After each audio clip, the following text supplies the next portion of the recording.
Merci, merci. J'ai besoin de vous autres, là. Hein? Vous êtes la gauche.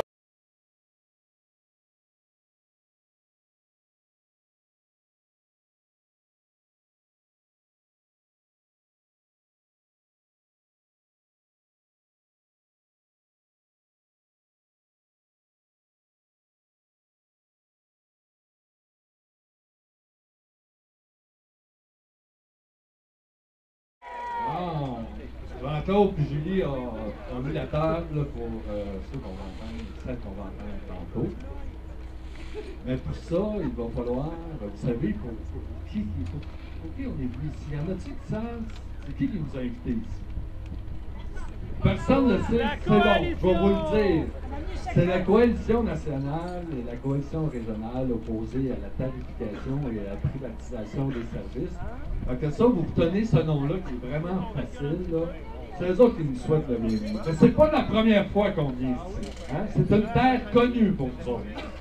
Je ne sais pas si vous vous souvenez, que ce soit les gens de l'extérieur ou les gens de Sherbrooke, le bureau de Charest, là, il était installé juste là. Hein? Vous vous souvenez de ça, hein? Quand le bureau de Charest était installé juste là, on a fait un paquet de manifestations. On a fait un paquet de manifestations contre ces politiques néolibérales, contre ces budgets qui allaient dans le même sens. Hein? Les présidents de comté, les ministres et la chef péquiste, ils ont choisi ce lieu. On peut se demander si c'est un symbole. Hein? C'est-tu un symbole qui ont l'intention de faire comme le Parti libéral, soit des politiques néolibérales ou des budgets qui vont dans le même sens? On peut se le demander. Nous autres, la coalition, on a décidé de se rassembler ici pour juger si Pauline est fine ou elle n'est pas fine. Hein? Vous savez, ça vient d'un enseignant qui a dit à ses étudiants le lendemain des élections, vous savez, Charest est fini, Pauline est fine. On va voir. Pauline, dans les jours qui ont précédé notre manifestation, a été rencontrer les 15 présidents des plus grosses compagnies québécoises. A été rencontrer la Chambre de commerce et 20 jeunes entrepreneurs pour leur dire inquiétez-vous pas, comme il dit lui là, inquiétez-vous pas, moi, j'ai bien l'intention de le réaliser, ce plan-là. Donc, vos investissements, inquiétez-vous pas avec ça. Le libre-échange,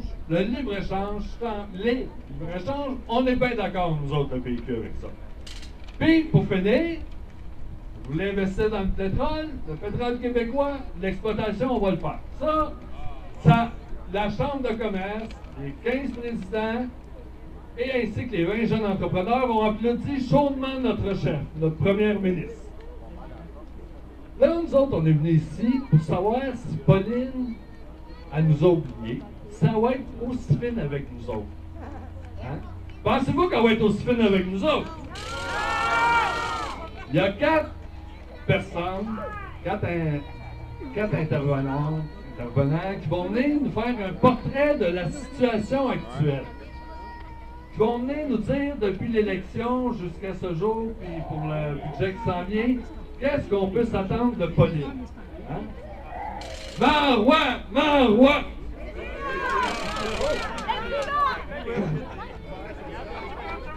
À qui le Delta?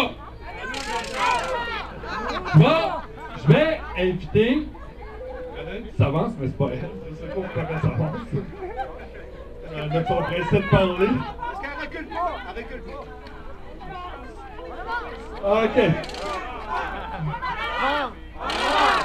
On recule pas! On avance! On recule pas! Vous voyez, je crois que c'est ces deux-là qui font. C'est Jean-Claude et Julie qui font les slogans, c'est pas moi, vous avez compris pourquoi.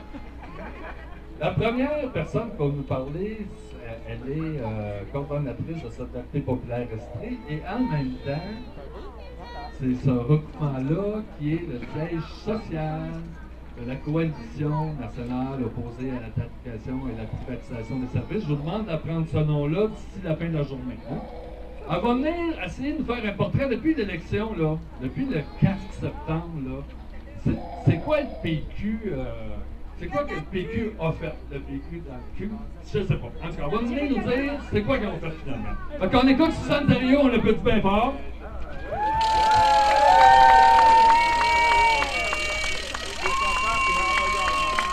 Bonjour tout le monde.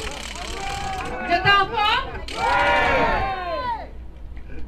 Normand vous a expliqué pourquoi on était là aujourd'hui. Est-ce que vous m'entendez bien? Oui! Si on est là aujourd'hui, c'est parce qu'on a un message à passer. On a un message à passer à la première ministre, première femme première ministre au Québec. Mais ça veut pas dire parce qu'on a élu une femme qu'elle a tout compris. Puis qu'on a tout gagné. Alors, vous vous souvenez, en campagne électorale, Mme Marois a fait beaucoup de promesses. On a crié victoire un petit peu vite, mais pour faire un petit rappel, nous, de la coalition ouestrienne, on a rencontré les candidats, puis je dis bien les candidats parce que c'était 2 hommes, de Sherbrooke et de Saint-François, un qui prétendait au poste de ministre de la Santé, et qui l'est devenu d'ailleurs. On les a rencontrés, on les a bien reçus, avec des petites choses à grignoter. Le prétendu ministre de la Santé n'avait pas déjeuné à ce moment-là, alors c'est pas fort pour un ministre de la Santé, on doit dire quand même. Hein? Toujours est-il qu'il en a profité, et nous aussi on en a profité parce qu'à ce moment-là, on a obtenu des engagements. Non seulement on a obtenu des engagements de ces 2 candidats-là, mais aussi du Parti québécois et de Mme Marois face à nos revendications, qui était à ce moment-là l'abolition de la taxe santé, qui était aussi l'abolition de la hausse des frais de scolarité et l'abolition de la hausse du tarif patrimonial d'Hydro-Québec. Alors, ce sont des promesses que le parti s'est engagé, que Mme Marois s'est engagée à tenir si elle était élue. Est-ce qu'ils ont été élus? Oui, effectivement, ils ont été élus.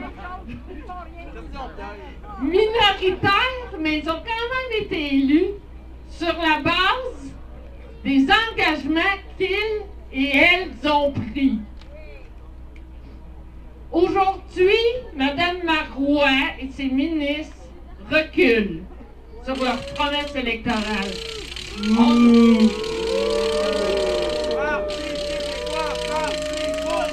Parti québécois, parti bourgeois.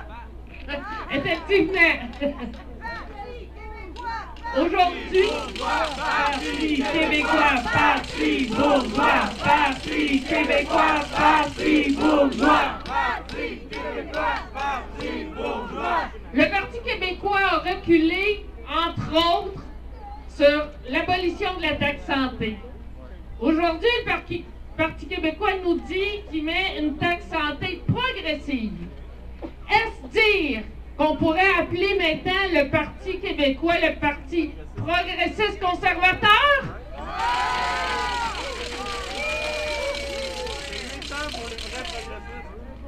En fait, on pourrait effectivement les appeler comme ça parce que leur taxe santé, leur contribution santé progressive est tout à fait régressive.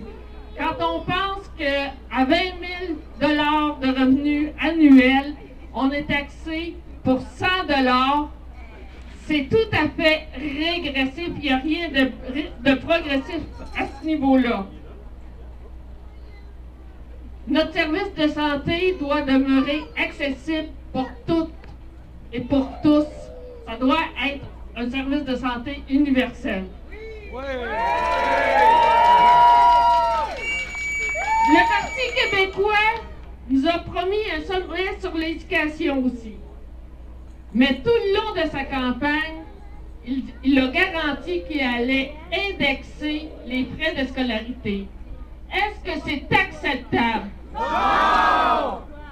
Jamais la coalition n'acceptera aucune augmentation des frais de scolarité quand on sait que les étudiants et les étudiantes ont subi différentes hausses au niveau des frais afférents. Les frais ont déjà été augmentés, les droits de scolarité ont déjà été augmentés par le Parti libéral. Et l'indexation du coût de la vie, quand on passe au coût du logement, qui a augmenté pour l'ensemble des étudiants et étudiantes, ce sont une augmentation des frais de scolarité, mais qui n'est pas comptée dans les frais de scolarité. Alors, aucune autre augmentation ne sera acceptée par la coalition.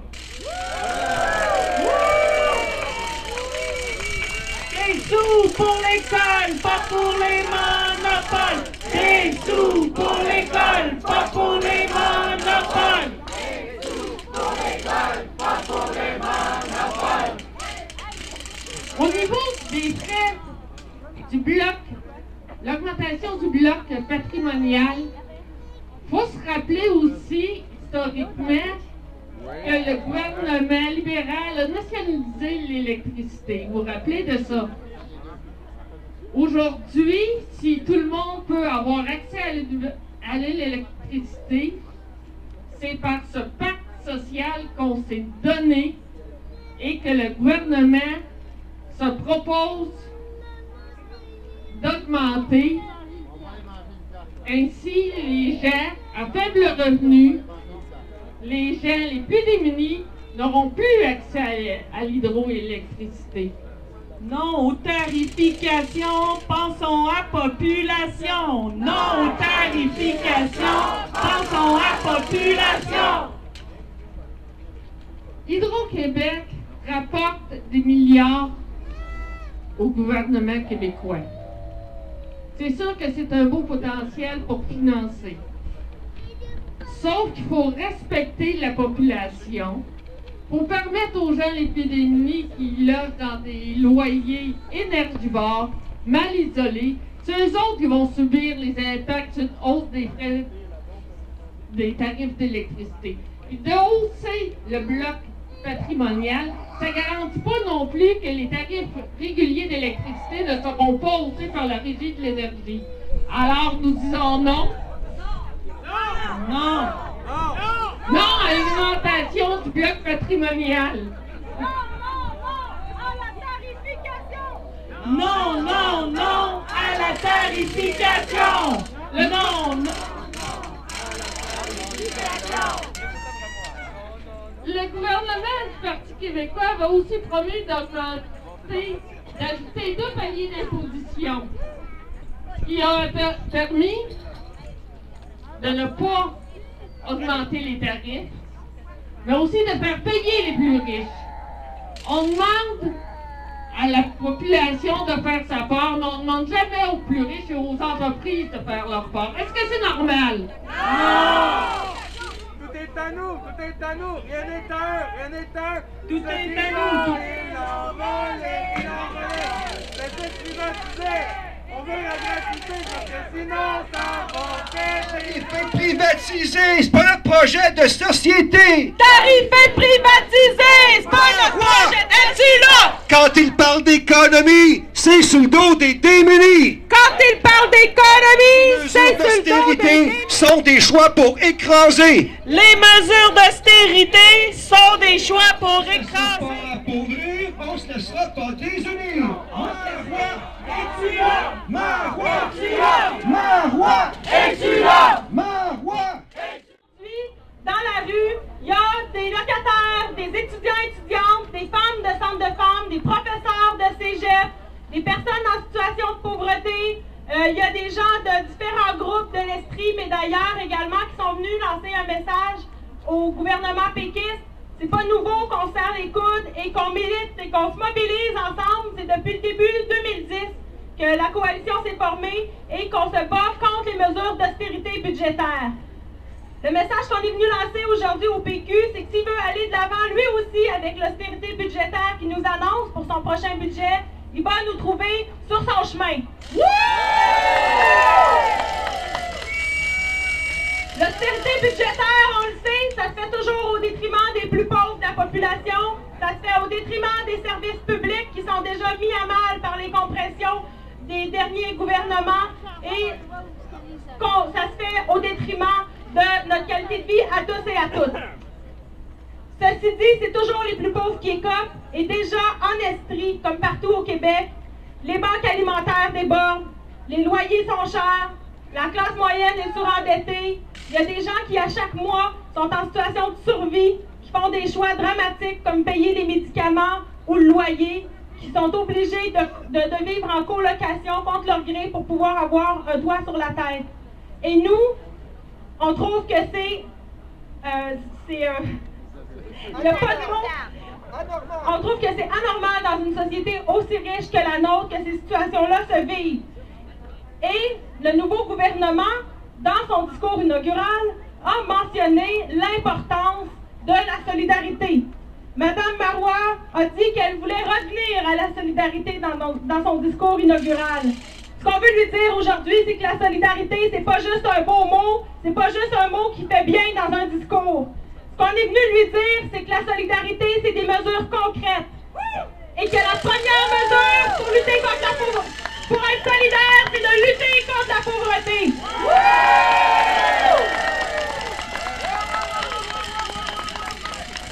Si Mme Marois veut parler de solidarité, on va lui rappeler que les inégalités sociales au Québec, elles se creusent. Que les 10 % les plus riches ont 40 % des revenus.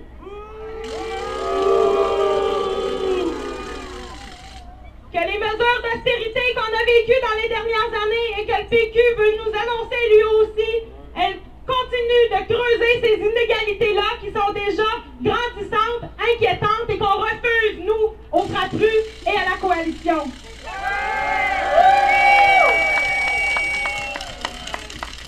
Pourtant, dans les dernières semaines, alors qu'il y a autant de personnes au Québec qui vivent dans des situations inacceptables, pour ne donner qu'un seul chiffre, 750 000 personnes qui ne sont pas capables, dont le revenu ne permet pas de couvrir les besoins de base.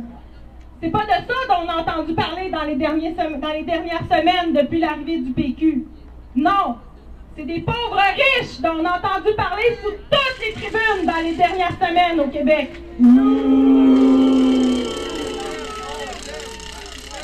On a entendu parler d'angoisse fiscale, des riches qui allaient déserter le Québec. C'est de ça dont on a entendu parler. Alors qu'on sait très bien que les riches ne font pas du tout pitié au Québec. On sait très bien que depuis le début des années 2000, les différents gouvernements se sont privés de revenus en baissant les impôts de ces riches-là. Alors qu'il y a déjà eu 13 puis 15 paliers d'impôts au Québec, on en a 3 actuellement, 3 paliers d'impôts. Et là, parce qu'on voulait en instaurer 2 nouveaux, tout le monde s'est mis à crier au loup.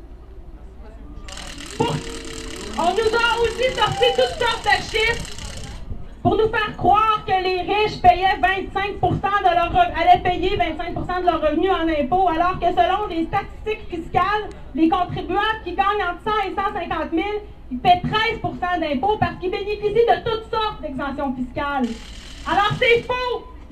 L'épouvantail qu'on nous a brandi dans les dernières semaines au Québec, que là, pour redistribuer la richesse, il fallait d'abord la créer. Et on ne le croit pas, ce discours-là. Et aujourd'hui, ce qu'on est venu dire à Mme Marois, c'est que ce n'est pas les chambres de commerce et le conseil du patronat qu'il faut écouter. Mais ce qu'il faut écouter, c'est la majorité de la population.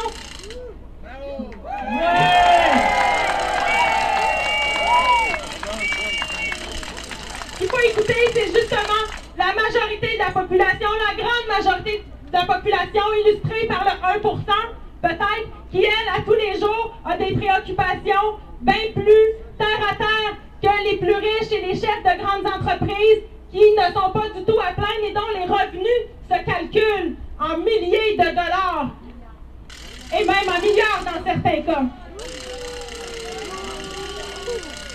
Ce qu'on est venu dire à Mme Marois aujourd'hui, c'est que si elle veut rétablir la solidarité au Québec, elle doit commencer par redistribuer la richesse. La redistribution de la richesse, ça presse, et de la richesse, il y en a. Pour vous donner un exemple, les statistiques, les revenus des grandes banques canadiennes, des 6 grandes banques canadiennes, pour les 3 premiers mois de l'année, C'était 8 milliards de dollars. Cet argent-là, il n'arrive pas de nulle part, il existe.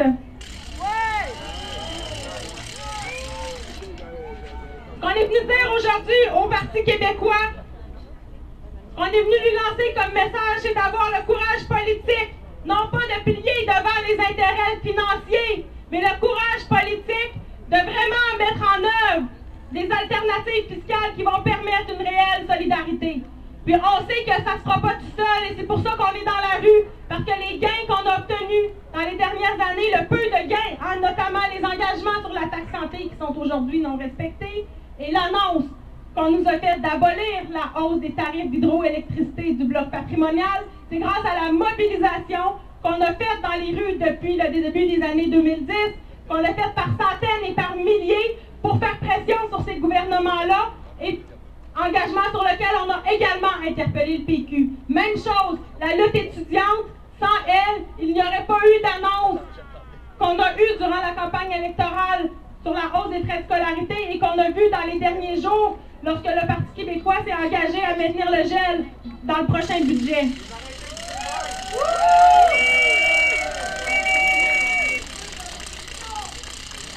Alors, où le PQ peut-il aller chercher l'argent? Quelques exemples. On a parlé tout à l'heure des banques, des entreprises financières qui font des profits qui se comptent en milliards. Les banques pourraient contribuer aux finances publiques. On pourrait rétablir la taxe sur le capital qui a été abolie par l'ancien gouvernement. On pourrait augmenter le nombre de paliers d'imposition d'au moins 2 comme le PQ s'est engagé alors qu'il nous annonce maintenant qu'il va reculer.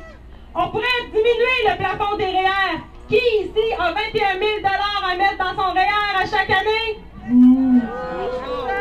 Personne. Ce sont donc les mêmes qui bénéficient des autres exemptions fiscales, les mêmes qui bénéficient des congés fiscaux sur les gains en capital, les mêmes qui vont bénéficier qui ne paient pas suffisamment d'impôts.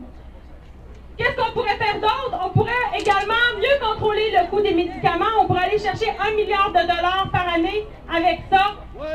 Donc, on en a des exemples. On en a en masse d'exemples de où aller chercher l'argent. Et ce qu'on est venu dire au PQ aujourd'hui, c'est si vous n'êtes pas capable de faire les calculs, on va les faire avec vous. Allez chercher l'argent et dès le prochain budget, redistribuez la Marois! Es-tu là? Marois! Es-tu là? Marois! Es-tu là? Le budget que vous préparez! Les mesures d'austérité sont des choix pour écraser! Les mesures d'austérité sont des choix pour écraser.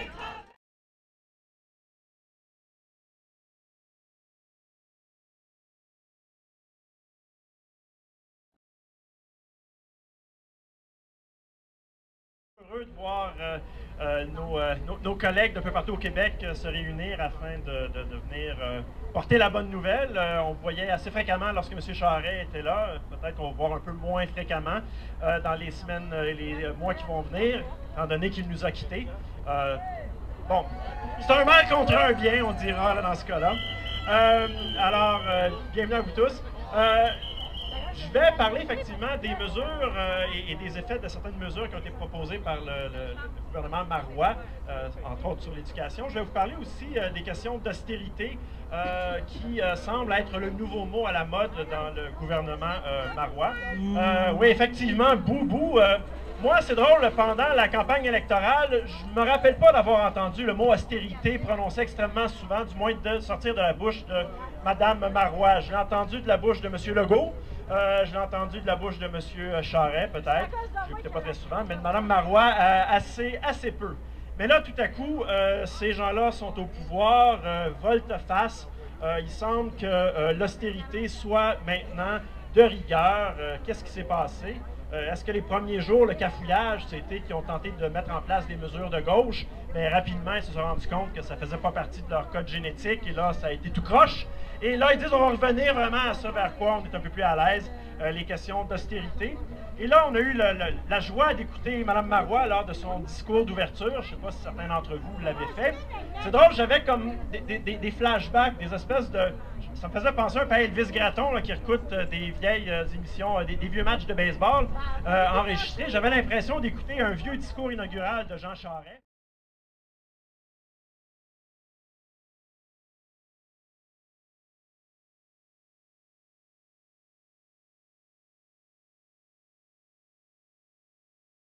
Merci, merci. J'ai besoin de vous autres, là. Hein? Vous êtes la gauche.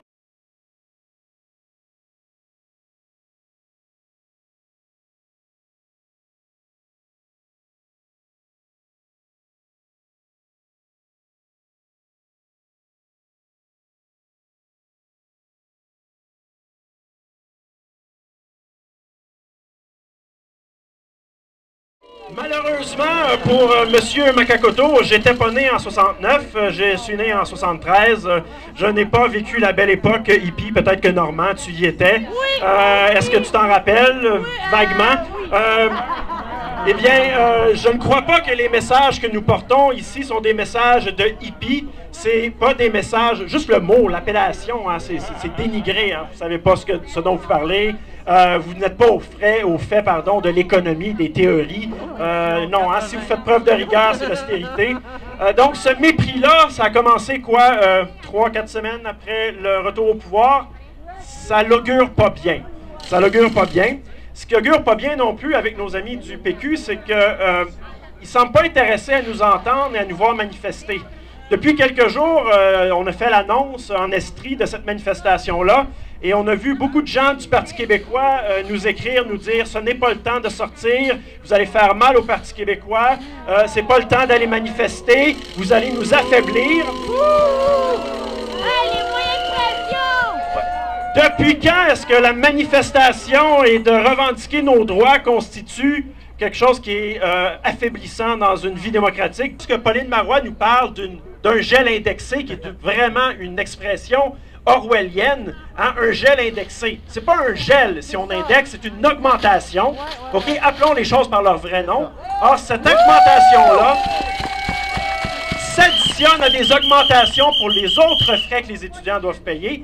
Et c'est inacceptable si on veut une société où on peut permettre à tout le monde, quelle que soit leur provenance sociale, économique, d'aller étudier. Si on parle d'austérité et si on ne met pas plus de revenus dans la caisse, ce qui va se produire, c'est une diminution des services de santé. Or, une diminution des frais des services de santé, ça l'affecte qui? Encore les gens les plus démunis, les gens qui sont riches, les gens qui appartiennent à la haute classe moyenne. Je suis chanceux, j'en fais partie, j'ai un bon emploi. Eh bien, moi, de payer une taxe santé, c'est tel que tel. Moi, je peux avoir accès, si je désire, au privé. Mais que va-t-il se passer pour les gens qui n'ont pas accès maintenant aux services de santé et qui vont avoir des mesures d'austérité qui vont rendre ça encore plus difficile? C'est inacceptable. Ça va augmenter l'inégalité dans notre société.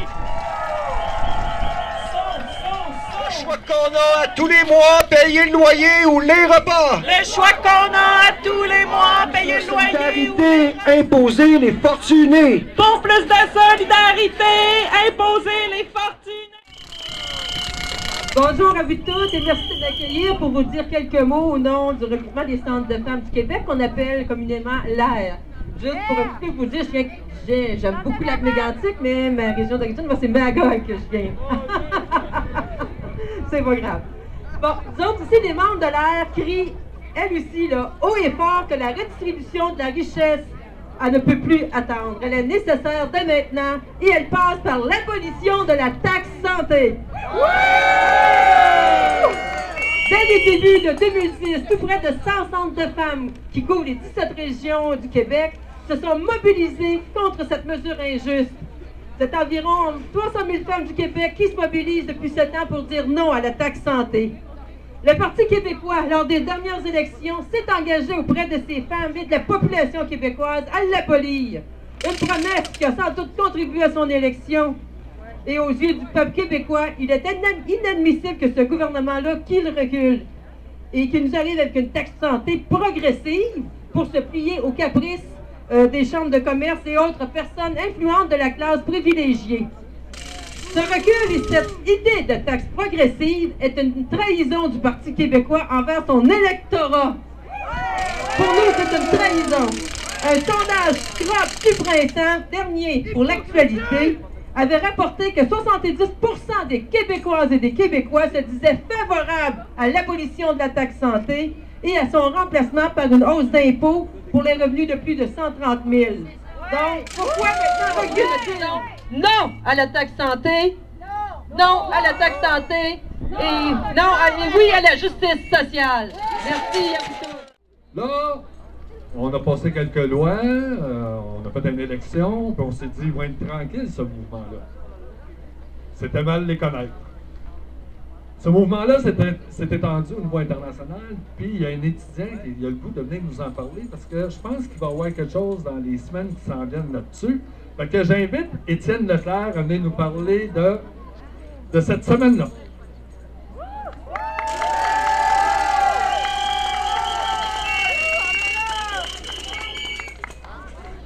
Au printemps dernier, il y a une grande partie de la population étudiante du Québec qui s'est mobilisée contre une hausse des frais de scolarité injuste du gouvernement libéral.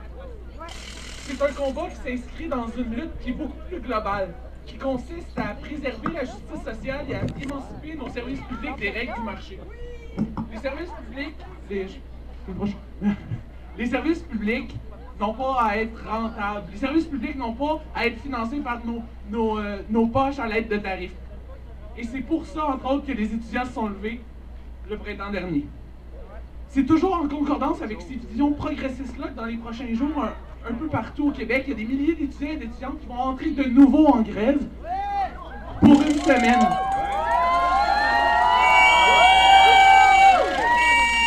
Il y a en effet plusieurs associations collégiales et universitaires qui ont déjà voté leur participation à la semaine de grève internationale étudiante. Du 14 au 21 novembre, dans plus de 60 pays à travers le monde, il y a des étudiants et étudiantes qui vont débrayer pour faire valoir notre vision de l'éducation. Une éducation accessible, émancipatrice et gratuite.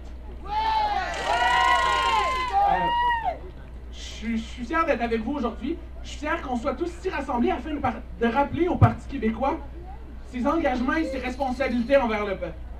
Je suis fier qu'on soit ici afin de lui rappeler que ce serait un très mauvais choix d'inscrire sa gouvernance dans la même logique de confrontation que faisait le gouvernement Charest.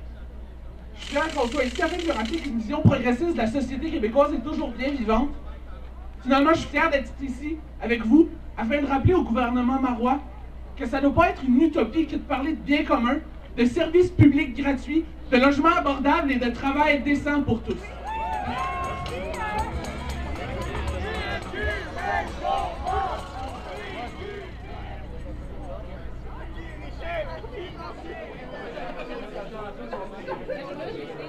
On va remettre ça en problème.